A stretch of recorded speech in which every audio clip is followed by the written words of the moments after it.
Good morning and welcome back to our channel. আমি অর্পিতা দুদিন বাদে ঠিক সকাল 9টায় তোমাদের সামনে নতুন একটা ব্লগকে সাথে নিয়ে হাজির হয়ে গেছি। আশা করি বন্ধুরা তোমরা সকলে ভালো আছো, সুস্থ আছো। আমরাও কিন্তু তোমাদের ভালোবাসা আশীর্বাদে ভালোই আছি। তো এখন থেকেই তোমাদেরকে সাথে নিয়ে ব্লগটাকে স্টার্ট করছি। আই হোপ এই ব্লগটা দেখতে তোমাদের ভীষণ ভালো লাগবে।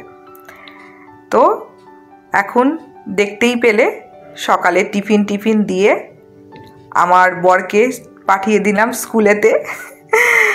কেন স্কুলেতে? কারণ এখন উচ্চ মাধ্যমিক পরীক্ষা চলছে, তোমাদের তো বলেইছিলাম যে উচ্চ মাধ্যমিক পরীক্ষা চলছে। কটা দিন এখন সন্তোষের সকালই ডিউটি, তো সকালই বেরিয়ে যাবে। তাই আজকে ভাবলাম প্রত্যেক দিন বাইরের খাবার খাওয়াটা তো ঠিক না, তাই আজকে সকালবেলায় উঠে আগে চিড়ের পোহাটা করে দিলাম।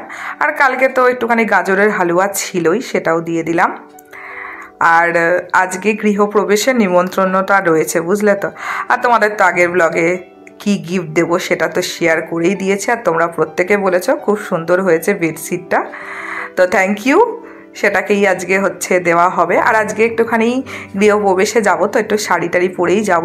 আর শাড়িটা পরতেটা আমার কিন্তু ভালো লাগে, সত্যি কথা, কিন্তু আমি একা না পরতে পারি না, একটুখানি সন্তোষের হেল্প লাগে। আগে মা হেল্প করে দিত, তো এখন একটু সন্তোষ হেল্প করে দেয়, আর কি করা যাবে। তো কিন্তু কিছু অকেশান পারপাস না বেশ শাড়িটা পরতে ভালোই লাগে, তাই না? আর দেখতে পাচ্ছ এখন লেপটাকে আজকে তুলে দিলাম, কারণ যথেষ্ট গরম পড়ে গেছে আর লেপ গায়ে দেওয়ার মতন আর হচ্ছে না, ঘেমে নিয়ে স্নান হয়ে যাচ্ছি। তাই ভাবলাম না আজকে লেপটাকে তুলেই ফেলি। আর এই গদিটা না এত ভারী যে কি বলবো তোমাদের, যেমন তোষক ভারী তেমন গদি ভারী। প্রত্যেকটা জিনিস তুলে আমার গোছাতে গিয়ে না পুরো মানে কি বলবো কালঘাম বেরিয়ে যায় আর কি। আর কি বলতো, এই বক্স খাটটা না আমি খুব শখ করে করেছিলাম বিয়ের টাইমে। ভেবেছিলাম যে অনেক জিনিসপত্র ঢুকিয়ে রাখতে পারবো, কিন্তু যেহেতু আমার ঘরটা একটু ছোট, মিডিল পোর্শানে খাটটা নেই, তার জন্য না আমি বক্স খাটটা না ঠিকঠাক করে ইউজ করতে পারি না, জানো না। আর দেখতে পাচ্ছ, দেখো আমার ঘরের পেছনেই এই আম গাছটা, কত আমের বোল এসেছে বলো তো। আগের বছরে এই গাছটায় অতটা আম হয়নি, কিন্তু এবছরে দেখলাম আমাদের প্রত্যেকটা আবাসনের প্রত্যেকটা গাছেই বেশ ভালোই আমের বোল এসেছে, ভালোই আম খাওয়া যাবে, বুঝলে তো। দেখো সব কিছুই কিন্তু খারাপের মধ্যে কিন্তু বেশ ভালো জিনিসগুলো লুকিয়ে থাকে, তাই না? এই গরমকালটা কত গরম, কিন্তু তার মধ্যেও বেশ কিছু জিনিস কিন্তু খুব ভালো। আর এখন রাত্রিরের তরকারিটা করে রাখবো, তাই একটুখানি সবজি করে মানে কেটে রাখছি।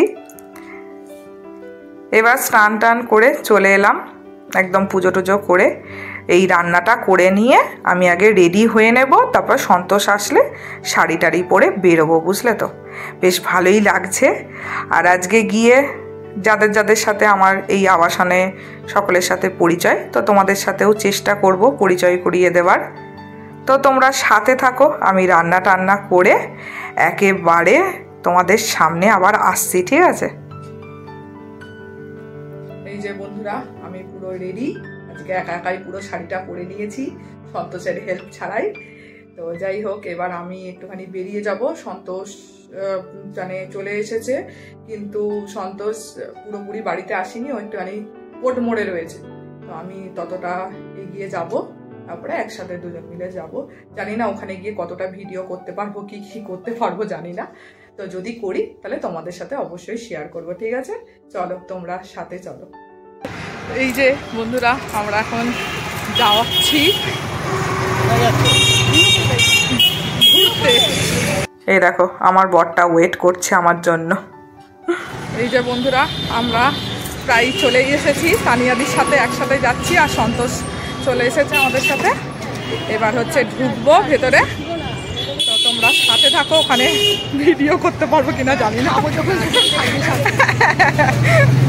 আমি একাই বেরোচ্ছিলাম, আর তানিয়াদি আর তানিদার ছেলে দেখলাম আসছে, তো তখন ওদের সাথেই চলে আসলাম। আর তানিয়াদিকে তোমাদের সাথে তো আগেও একটা ব্লগে পরিচয় করিয়েছিলাম।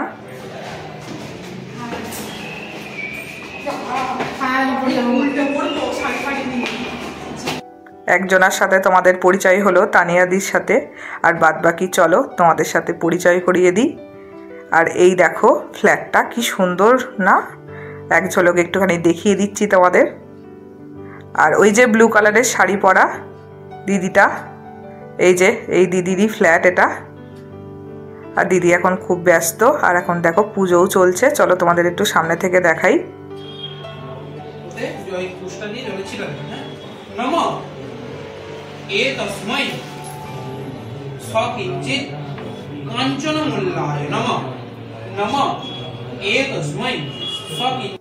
এবারে আমরা চলে এলাম খাওয়া দাওয়া করতে। আজকে আর আমাদেরকে দেখাচ্ছি না, ফ্ল্যাটের সকলের সাথে তোমাদের পরিচয় করে দিচ্ছি। এখন যাদেরকে দেখতে পাচ্ছ এরা কিন্তু একদম আমার নিচের ফ্লোরটাতে থাকে। বাচ্চাটা কি কিউট না, আর ওর মা কিন্তু পুলিশ, বুঝলে তো। আর এখন দেখতে পাচ্ছ 3 দিদিকে, সীমাদি, পাপিয়াদি আর মধুরিমাদি। সীমাদির ফ্ল্যাটেই আমরা এসেছি, বুঝলে। তোমাদের সাথে সকলের কিন্তু পরিচয় করিয়ে দিলাম। খুবই মজা হলো। এবার এখন হচ্ছে আমরা বাড়ি ফিরে যাচ্ছি।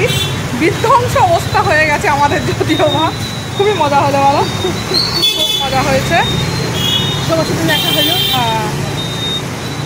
বন্ধুরা বাড়ি চলে এসেছি, আর প্রচণ্ড মজা হলো। আর দেখতে পাচ্ছ আমার মুখের অবস্থা, পুরো ঘেমে নিয়ে স্নান হয়ে গেছি। ভালোই গরম পড়ে গেছে গো। এরপরে যে গরমটা পড়লে কি অবস্থাটা হবে ভগবান জানে। আজকে কিন্তু প্রচণ্ড মজা হয়েছে সবার সাথে, বেশ জমিয়ে আড্ডা টাড্ডা দেওয়া হলো। আর প্রচুর সুন্দর খাবার করেছে গো। ফিশ ফ্রাই করেছে, তারপরে কাতলা, তারপরে পাবদা, সব মাছের আইটেমই বেশি করেছে। আনারসের চাটনি করেছিল আমার, যেটা সব থেকে ভালো লেগেছে। আর অনেক কিছু আইটেম করেছে। আমার না সত্যি কথা বলতে গেলে না, খাবারের জিনিস না ভিডিও করতে গেলে না প্রচণ্ড লজ্জা লাগে, তাই খাবারের ভিডিও আর তুলিনি। জানি না কি ভিডিও হয়েছে, তোমাদের যতখানি হয়েছে ততখানি শেয়ার করে দেবো, দেখতে পাবে। তো যাই হোক, আজকের দিনটা সবার সাথে বেশ ভালো কাটালাম, বেশ মজা লাগলো। এবার এখন আমি একটুখানি শাড়ি টাড়ি ছেড়ে জাস্ট একটুখানি রেস্ট নিই। হ্যাঁ, আবার তোমাদের সামনে পরে আসছি, ঠিক আছে। সন্ধে দিতে বসে দেখি গঙ্গা জল শেষ হয়ে গেছে, আবার এখন বসে বসে গঙ্গা জল ঢালতে বসলাম। তো যাই হোক বন্ধুরা, আজকে কিন্তু আমার বেশ ভালোই দিনটা কাটলো।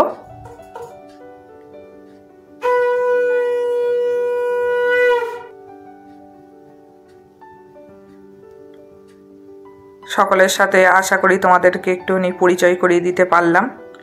তো যাই হোক, এবারে হচ্ছে 1 কাপ একটুখানি চা খাই, নালে মাথাটা একটুখানি ভালোই ধরেছে, বুঝলে তো। এবারে একটুখানি 2টো বিস্কুট নিয়ে নিলাম, ব্যাস এবার চাটা খেতে যাই। এই যে বন্ধুরা, চা নিয়ে চলে এসেছি। এখন আমি হচ্ছে এখন রিল্যাক্সে একটুখানি চা খাবো। খেতে খেতে সকালবেলাতেও অনেক বন্ধুদের মানে কাউকেই আজকে টাইম দিইনি সকাল থেকে। এখন একটুখানি বসে বসে সকলকে টাইম দেবো, আর বসে বসে টিভি দেখবো। আর 9টা সাড়ে 9টা বাজলে একটু রুটি করতে যাব, কারণ আজকে সন্তোষ এসে খাওয়া দাওয়া করবে। তখন চলে গেছে, তখন তো আর টিফিনটা নিয়ে যায়নি আজকে, তাই এসে একবারে বাড়িতে এসেই খাওয়া দাওয়া করবে। জানি না কখন আসবে। আর তখন কি বলতো, আমি তো তাড়াহুড়ো করে বেরিয়ে গেলাম, তোমাদের তো বলা হয়নি। অ্যাকচুয়ালি ওদের মনে হয় কোনো গন্ডগোল বেঁধেছিল, বা কোনো জায়গায় কিছু একটা হয়েছিল, জানি না, কোনো একটা বা কিছু কেস চলে এসেছে, আমি সেটা বলতে পারবো না। যা হোক কিছু একটা হয়েছিল, তাই সন্তোষ মানে বড়বাবু বলেছে জাস্ট তুমি যাও, খাওয়া দাওয়া করে আবার ব্যাক করে চলে আসো, এই অবস্থা। তাই জন্য উনি সকালবেলা যেটা পরেই, যে ড্রেস পরে বেরিয়েছিল সেই ড্রেস পরেই খেতে চলে গেল। ড্রেস তো চেঞ্জ করলো না, বাড়িতে তো ঢুকলো না, তোমাদের তো বললামই, আমি তো কোট মোড়ে চলে গেলাম, বাড়িতে ঢুকিনি, ওই ড্রেস পরেই চলে গেল, খেলো দিল, আবার চলে গেল। কি বলবো বলো, আর কিছু বলার নেই, তো চলতে হবে আমাদের। তো যাই হোক, আজকে তো সংসারের সেরকম কিছু কাজও তোমাদের সাথে খুব একটা শেয়ার করা হয়নি। আজকে কি বলতো, এক একদিনকে না এরকম মুডটা থাকে, বুঝলি তো, রিল্যাক্সের মুড থাকে, সেদিনকে আর মনে হয় না যে সংসারের কাজকর্মগুলো বেশি বেশি করে করি। আর এখন তো আমার একদমের জন্য ইচ্ছা করছে না যে কোনো কাজ আমি করি আর তোমাদের সাথে শেয়ার করি, শুধু সন্ধ্যেটা দিতে হবে তাই জন্য দিলাম, সত্যি কথা বলছি। এরকম মাঝে মাঝে মনে হয় যে এরকম বেশ একটু বিয়ে বাড়ি, গৃহপ্রবেশ এরকম বেশ মাঝে মাঝে পড়তে পারে, বলো, তাহলে আমার বেশ দুপুরবেলা রান্নাটা করতে হয় না, বেশ মজাই মজা, এরকম মনে হয়। আর কি করা যাবে, এরকম তো আর প্রতিদিন কেউ আমাকে নেমন্তন্ন করবে না। তো যাই হোক বন্ধুরা, অনেক আড্ডা হয়ে গেল। তো চলো আবার নেক্সট ব্লগে 2 দিন বাদে ঠিক 9টার সময় তোমাদের সামনে হাজির হয়ে যাব। তোমরা অপেক্ষায় থাকো নেক্সট ব্লগের জন্য। আর এই ব্লগটা যদি তোমাদের ভালো লেগে থাকে অবশ্যই একটা লাইক কমেন্ট করো। আর নতুন বন্ধুরা প্লিজ আমার চ্যানেলটাকে সাবস্ক্রাইব করে পাশে থেকো। আর নেক্সট ব্লগে খুব শীঘ্রই তোমাদের সাথে দেখা হচ্ছে। ততদিনে তোমরা ভালো থেকো, সুস্থ থেকো। টাটা। এখনই গুড নাইট বলে দিলাম। Good night.